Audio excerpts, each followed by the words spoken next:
Бір баланы мектепке қамдауға кемі 150 мың теңге керек. Оқу жылы қарсаңында базардағы сауда қыза түсті. Аудан азаматтарының әзірлігі қалай? Толығырақ тілші тарқатсын. Санаулы күндерден соң қоңырау сыңғыры жиілейді. Себебі оқу жылы басталады. Қазір осынау маңызды кезеңге ата-аналар балаларын қамдап әлек. Қордайдағы жұрт ескі базар атап жүрген нарық орнында да сауда қызыпты.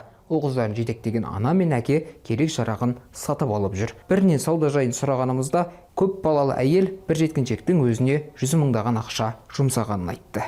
Менің 4 балам бар, 4-еуі де мектепке барады.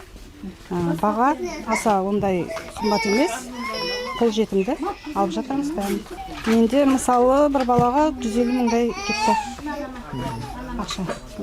Жалпы базарларда көлік сөмкелердің бағасы 5 мың теңгеден басталып, спорттық киімдер мен костюм шалбар 10-12 мың теңгеден жоғары сатылып жатыр. Ал дәптер 25 теңге, қаламсап 50-100 теңге шамасында. Орта есеппен бір оқушыны мектепке дайындау үшін ата-ана құрал-жабдыққа 10-12 мың, ал киім-кешекке кем дегенде 50 мың теңгеден астам қаржы жұмсайды екен. Алайда саудагерлер баға былтырғы деңгейде аса айырмашылық жоқ дейді. 3 жыл, 4 жылдан бері сауда жасаймын.